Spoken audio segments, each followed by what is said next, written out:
to get the most out of this course, there are some prerequisites that you kind of need to bring in here, and then I'm going to give you some setup advice so that you can follow along with me. First of all, it's really going to help you if you just have basic familiarity, and by that I mean you've seen it a couple of times, had your hands on it a couple of times. Windows Server 2003 and even the prior version of that, Windows Server 2000.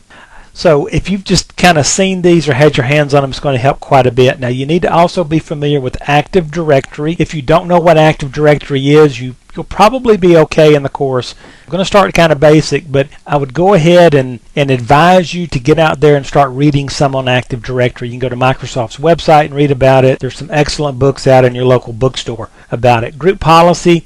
We'll take a brief look at management of the network and how to use group policy to do that.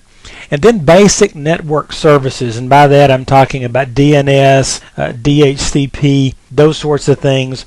We'll just touch on those and we'll look at the tools, but this is not a course on DHCP or DNS, and so we won't go into a whole lot of detail on those. So if you're not familiar with them, you might kind of wonder what I'm talking about and what's the big deal, okay? So you might want to read up on some of those.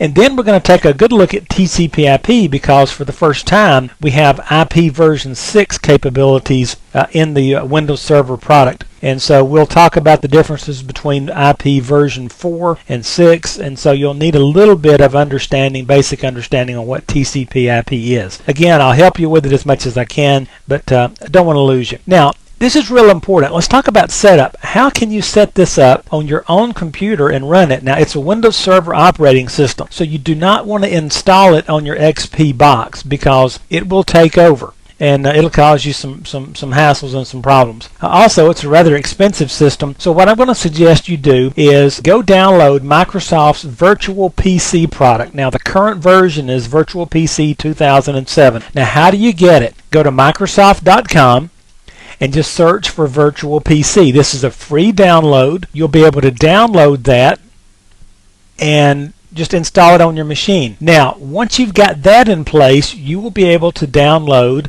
an evaluation copy of Windows Server 2008 from Microsoft's website, or you can download what's called a virtual hard disk file, or an image file, if you will.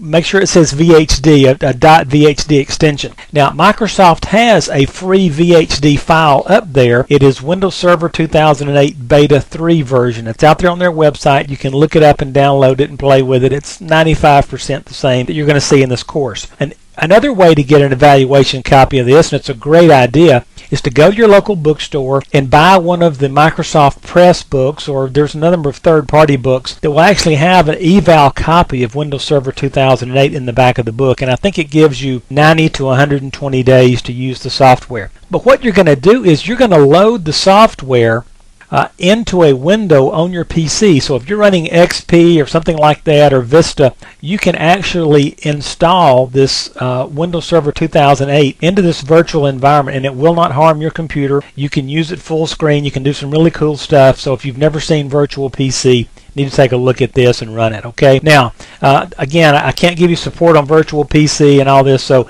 there's a lot of help files in Virtual PC. There's a lot of information on Microsoft's site. Go out and Google it. You will, it'll tell you how to install the server into the Virtual PC. You'll really like that. One warning here, you need to probably have at least a gig, probably a gig and a half or 2 gigs of RAM on your machine. But this is the way to load things up. This is very similar to VMware. If you have VMware, it'll do the same thing. So that's the course prerequisites. As long as you're square on those, we should be cool. And then the setup, this will help you get this thing set up on your machine, and you can go through these exercises and work on some of this stuff just the same way I do in the course.